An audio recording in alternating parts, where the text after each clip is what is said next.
Good morning. Thank you all for joining. We will give just a moment to clear the waiting room.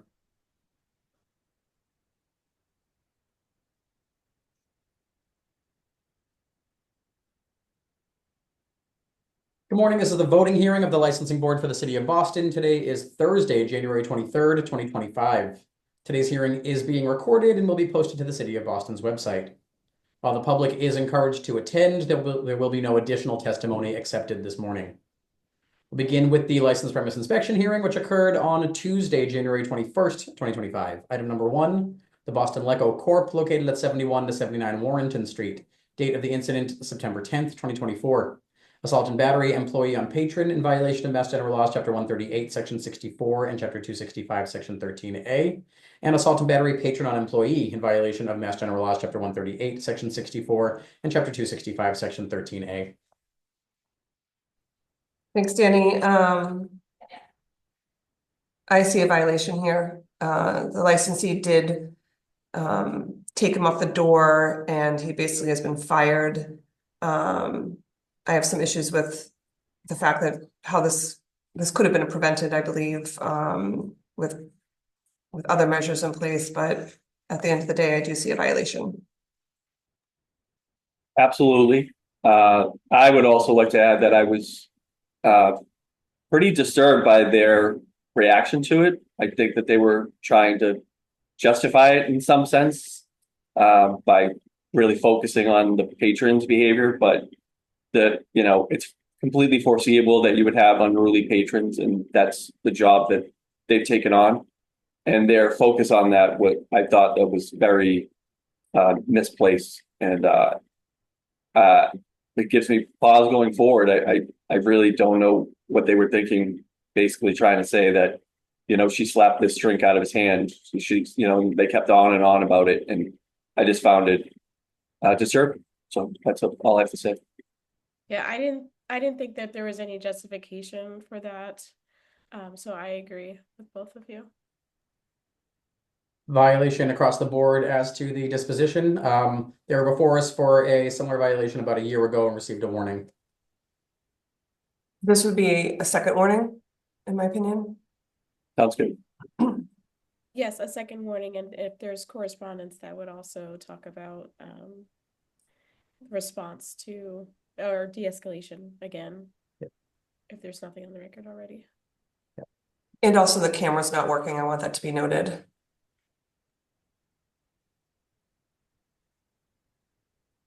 Great. Violation, second warning, correspondence from the board about the importance of de-escalation, and also it will be noted on the docket sheet that the cameras were not working at the time of the incident.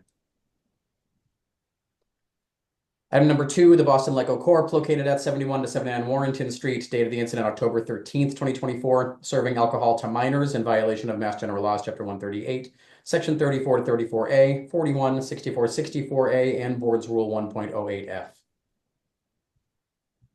I had a lot to say on Tuesday on the record about, what happened after on the street and the volatile situation and the massive fight. But as far as what they were written up for, serving alcohol to minors, I wasn't able to get to a point where I believe it could be proved. So I don't see a violation for that. Yeah, we didn't have enough for this particular violation. I agree. No violation. Item number 3, GSTH Investment Group LLC, doing business as Bijou and Rock and Rye, located at 51 Stewart Street. Date of the incident, October 3rd, 2024. Multiple injured patrons, intoxicated and possible underage, in violation of Mass General Laws, Chapter 138, Section 64. I wasn't able to get to a violation here. Yep, same. I agree. No violation. Item number 4, same licensee, GSTH Investment Group LLC, doing business as Bijou and Rock and Rye, located at 51 Stewart Street. Date of the incident, October 28th, 2024. Premise operating after posted 2 a.m. closing, in violation of Mass General Laws, Chapter 138, Section 64. I see a violation. I don't think their operations plan that evening took into consideration appropriate dispersal. So my vote is for a violation. Yeah, if they had special circumstances, they should have anticipated them and acted accordingly and got to work a little bit earlier. That's our violation. I agree with both of you. They don't have a history of this operating after 2 a.m., so I would vote for a first warning. I would as well. Could we also add correspondence regarding the leaving the police without management coming to the door? Sure.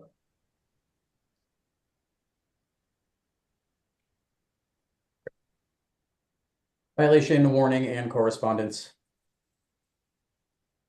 Item number 5, Trinity Stewart Concessions LLC doing business as the Raffles Hotel located at 40 Trinity Place, date of the incident October 11th, 2024.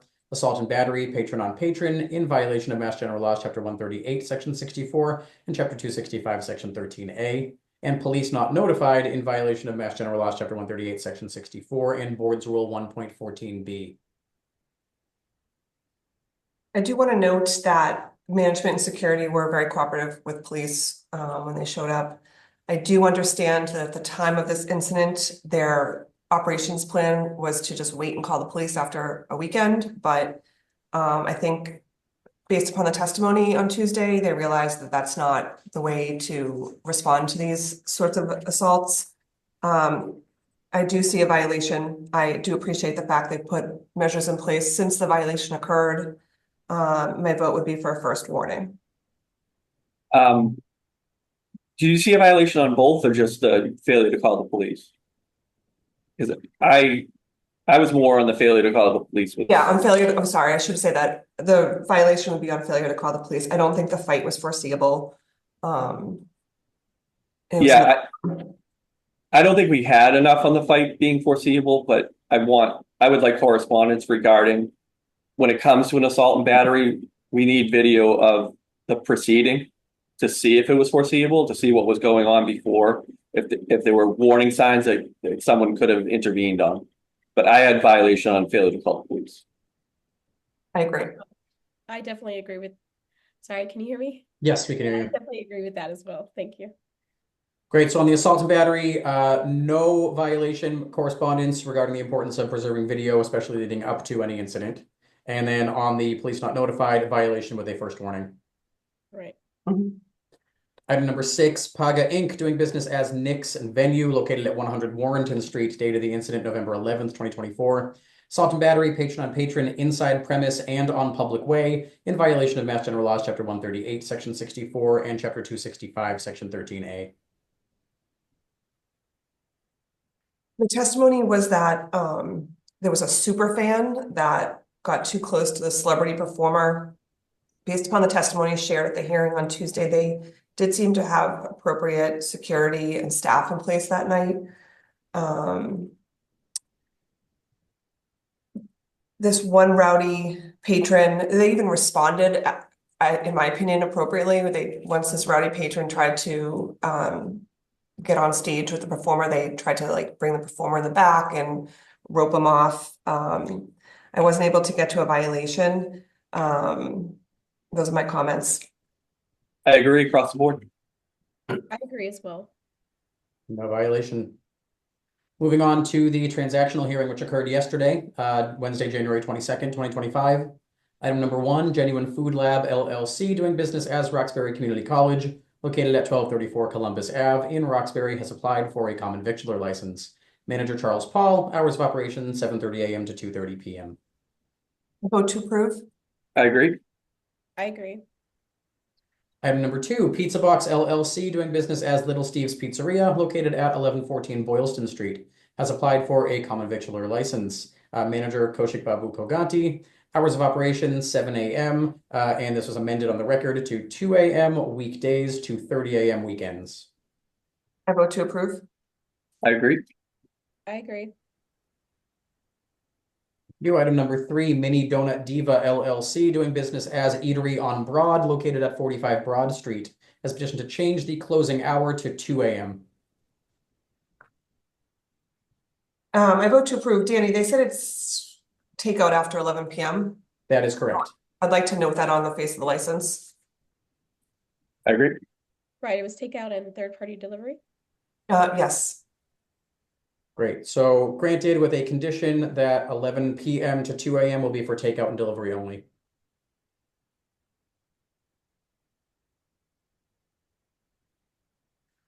Item number 4, Hyde Park Liquors 2 Inc. doing business as Doors Liquor Mart located at 356 Washington Street in Brighton has petitioned to change the manager to Brandon Dervishian. I vote to approve Mr. Dervishian as manager of record. I believe he has the appropriate character and fitness to serve. I agree. I agree. Thank you. Item number 5, LSF Legal Crossing LLC doing business as Legal Crossing or LX located at 558 Washington Street has petitioned to change the DBA to Legal Seafoods. I vote to approve. I agree. I agree.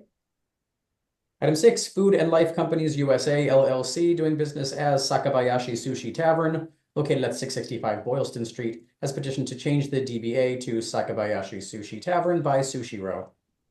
I vote to approve. I agree. I agree. Item number 7 will be continued to the February 12th transactional hearing at the request of the applicant.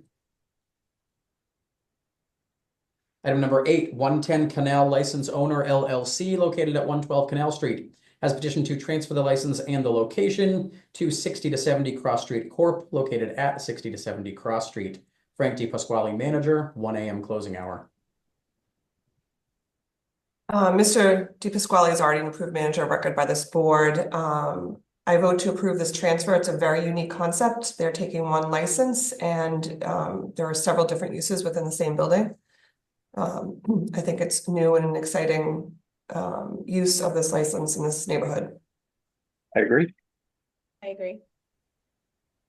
Item number 9, Phase Next Hospitality LLC doing business as Buffalo Wild Wings Go, located at 1 Harborside Drive in East Boston within Logan Airport Terminal A. That has applied for an airport common victualler 7-day all alcoholic beverages license. Manager Omar Loza, closing time 10 p.m. I vote to approve. I would like the licensee to submit a written plan to the board detailing how they're going to staff up for ID checking and possible pass-offs due to the fact that it's a shared dining area with another licensed establishment that does not have an alcohol license. I agree. I agree. Right. The application is approved and the board requests a written plan on how the licensee will identify patrons and prevent pass-offs. The following applications, 10, 11, and 12, are all new license applications. Item 10, La Venanzia Bakery Corporation, was submitted and complete prior to December 6th, 2024. Chairman Joyce, would you like to vote on these today or defer as we've been doing? I'd like to defer. Items 10, 11, and 12 will be deferred. Moving on to non-hearing transactions. The following are applying for a new common victualler license at a previously licensed location. Item 1, One Family Diner, Inc., located at 260 Bowden Street in Dorchester. Manager Rachel Silvera, hours of operation 5:30 a.m. to 2 p.m. I vote to approve. I agree. I agree. And item number 2, Soul and Spice LLC, located at 2306 Washington Street in Roxbury. This is within the Bruce Bowling Municipal Building. Manager Boyce Slayman Jr., hours of operation 6 a.m. to 12 a.m. I vote to approve. I agree. I agree. Following have applied to make changes to their existing common victualler license. Item 1, Burrito Loco LLC, doing business as Burrito Loco, located at 89 Brighton Ave in Alston, has petitioned to change the DBA to Chicken. I vote to approve. I agree. Great. Following have applied for one-day amendments to their existing licenses. Items 1 and 2 are the same licensee, American Craft Brewery LLC, doing business as the Boston Beer Company, located at 30 Germania Street in Jamaica Plain. Item 1, they have applied to extend their premise to a projector in the tap room for a Super Bowl viewing party on February 9th from 7 p.m. to 11 p.m. I vote to approve. I agree. I agree. And item 2, the same licensee is applying to extend the premise and hours to the same location for a Grammys viewing party on February 2nd from 7 p.m. to 11 p.m. I vote to approve. I agree. I agree. The board has before them a list of applications for special one-day alcoholic beverages licenses, which have been administratively reviewed by staff and approved by the board.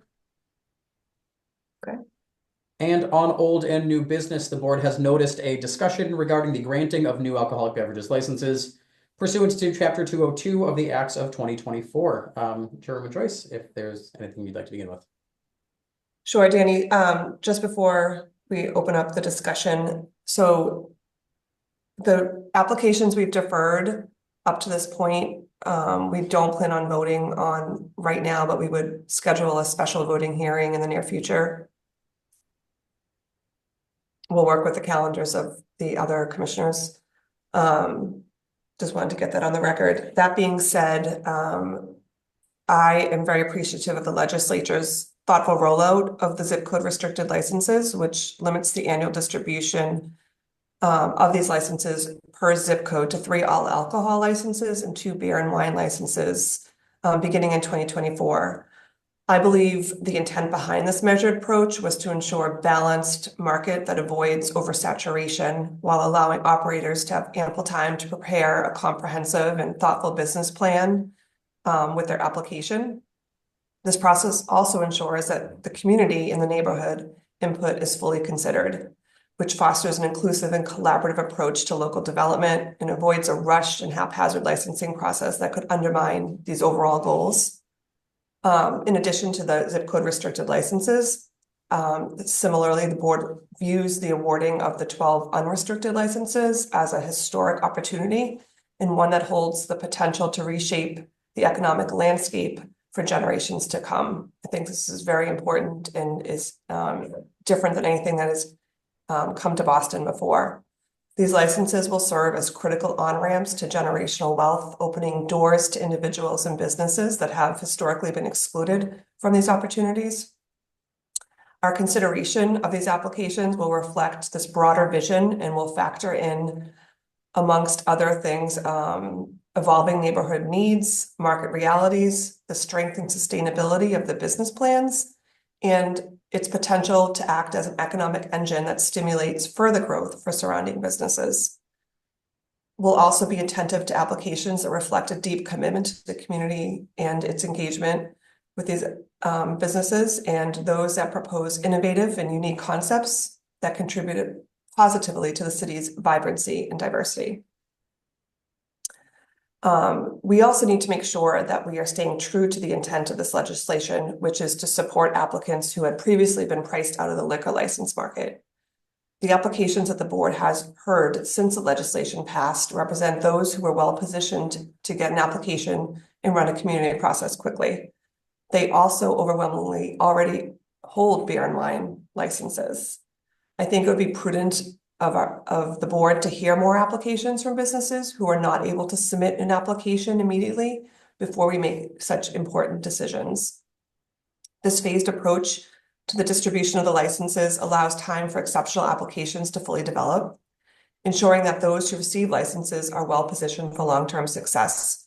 By pacing the process, we are confident that this approach serves the public good, promotes equity, and aligns with the board's commitment to addressing public need in a deliberate and forward-thinking manner. So I want to talk a little bit about the things that I believe the board should look at with these applications. And the first one, which we always take into consideration, is public need. Public need is determined by the board's evaluation of how an applicant's proposal will contribute to the surrounding community's social, cultural, economic fabric. While the legislature has acknowledged a public need for additional liquor licenses in certain zip codes and for specific types of businesses, the board is tasked with determining where the unrestricted licenses will best meet public demand and create the most positive impact. So to assess the public need, we will evaluate the following criteria: whether the proposed license will provide cultural economic enhancement. The proposal should contribute to the vibrancy of the neighborhood and also promote economic development by attracting both local residents and visitors, fostering increased foot traffic, generating employment opportunities, the ability to provide an amenity and improve the area's appeal or fill in a gap in the market. Those things will be highly valued. We also take a look at the location. Whether or not the establishment is located in a Main Streets district, transit-oriented district, other commercial zones that have been designated as developmental priorities by the city. These are targeted for growth and revitalization, and a new liquor license can act as a catalyst for further investment and activity in these regions. We also will consider saturation. The board will consider whether the proposed establishment is located in an area with few or no existing liquor licenses, addressing a gap in service. Conversely, if the proposed location is already saturated with liquor licenses, the applicant will have to demonstrate how their concept differs significantly from existing options in the area and how it will serve a new or distinct customer base. A unique or innovative concept is key in ensuring the license provides something that benefits the neighborhood in a distinctive way. Establishments that integrate multiple concepts within one premise will be viewed favorably. This could include a space that offers a restaurant or two, an entertainment venue, or a bar within one business, or a culinary school, thereby maximizing an impact of a single license. Such models help serve a broader audience and provide more varied experiences for patrons, and that also enhances the business's utility within the community. An applicant that can show a commitment to longevity and a commitment to operating their business for a significant period of time will also be preferred. This commitment provides stability and predictability, contributing to the long-term success of both the business and the neighborhood in which it's operating. Applicants should present plans for long-term operation and detail how they'll invest in the community over the years. And also, a track record of successful operations will be considered. If an applicant has previously operated an establishment licensed by this board, we'll take a look at the track record and the business's reputation. A proven history of running a successful, well-managed business without a significant disciplinary record will be a very positive factor. This demonstrates the applicant's ability to meet regulatory standards and operate responsibly within the community, reducing potential risks that are associated with a new license. So my goal is to have this discussion today about what we as a board see as important in these applications that are coming before us, and also emphasizing the fact that we believe that there are other applications that will be coming in, and we would like to be able to take a look at them all together. No section comments? Okay. I don't, your comments were pretty comprehensive. I don't know if I have anything to add. I mean, I could personally talk about, how I prioritize kind of the list you gave, but I don't even know if I need to say too much about that. Commissioner Saxon, do you have anything kind of to add? Because I don't know if I have any particular thing to add on top of it. Maybe to. Well, no, I just out of curiosity, how many applications have we received so far?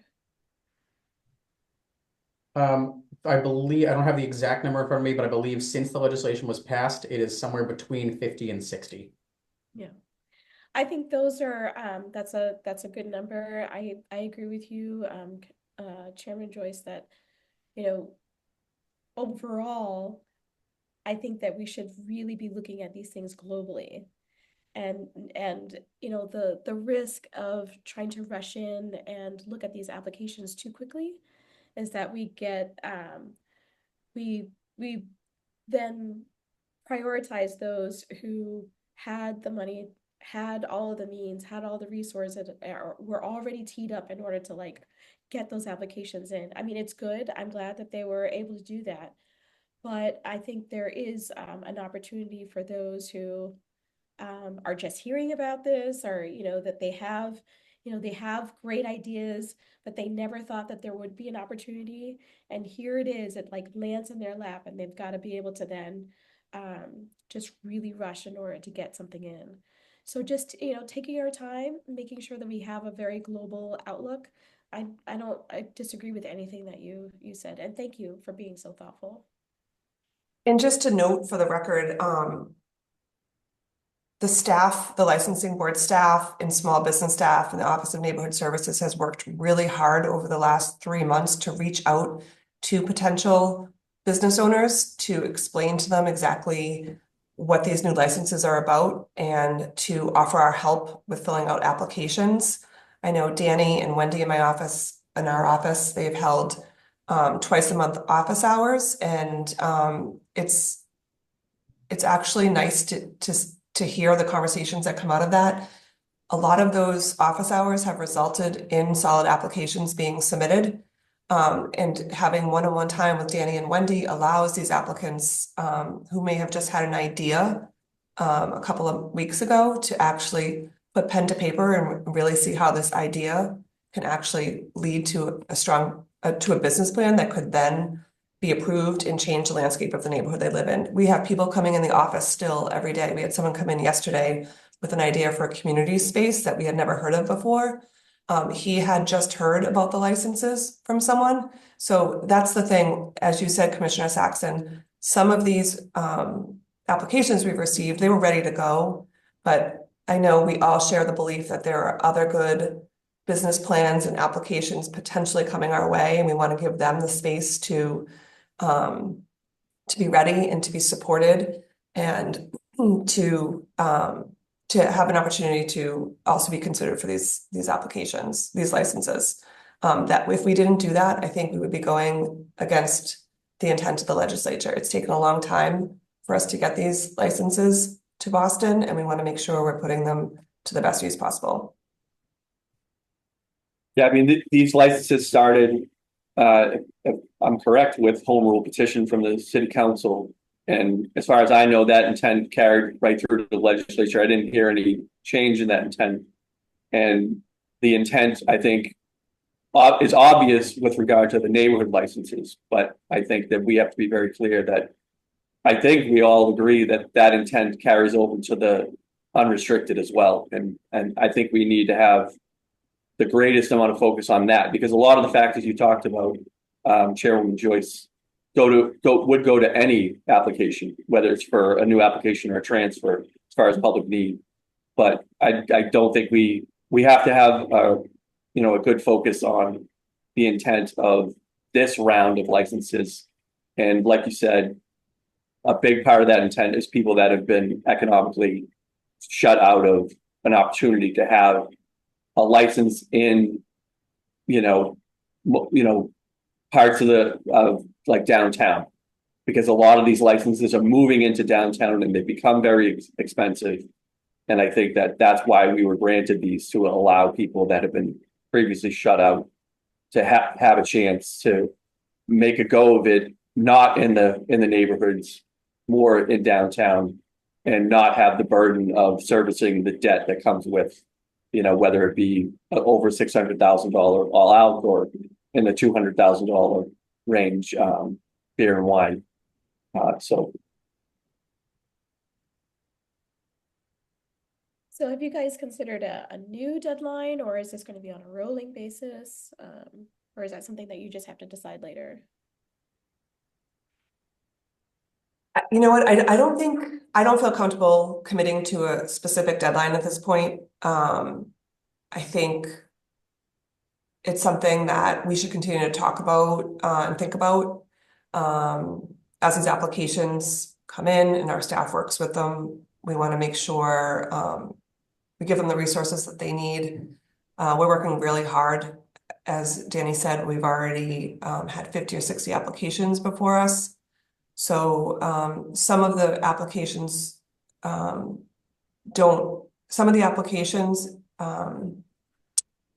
qualify for the zip code restricted licenses, and they only qualify for the unrestricted. But we might have a situation where, it could be the opposite, that an unrestricted license could really bring a business plan to the next level.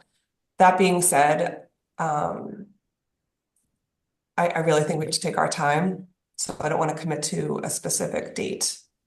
I want to make sure we get it right, and that's going to require more time. yeah, I would just say in general, where I'm at right now, without specifically noting any given application, the applications that came in that would only be available to the unrestricted, I don't recall any of them really distinguishing themselves with regard to what we're talking about here. A lot of them are fine applications, and in a different universe, we'd love to give them all what they're asking for.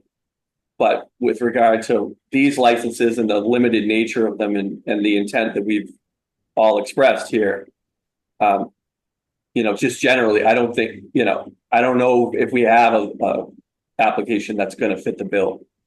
We, maybe if, when we go back over them, we will, but so given that we have so many applications that might qualify for an unrestricted, you know, it might be, we might have a lot more applications before we finally see the one we're looking for. Yeah. That being said, and I appreciate all your comments, I would like to put up for consideration, I would like to make a formal motion of the board to extend any application that we've heard thus far for 2 years. Keep them active before the board as these licenses leave and get issued to places, the landscape of the neighborhoods could be changed significantly.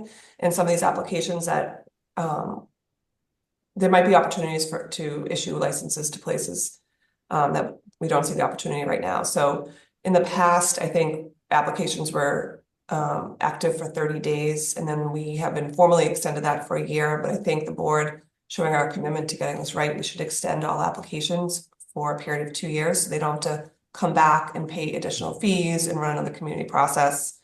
We'll keep them active before us for that period of time. That makes sense because the legislature, the period of these applications was a total of 3 years, and we've already a year in. Mhm. Yeah. So I'd like to make a motion to extend that for a year. I would second it, yeah. Okay. Yeah, I agree. Great.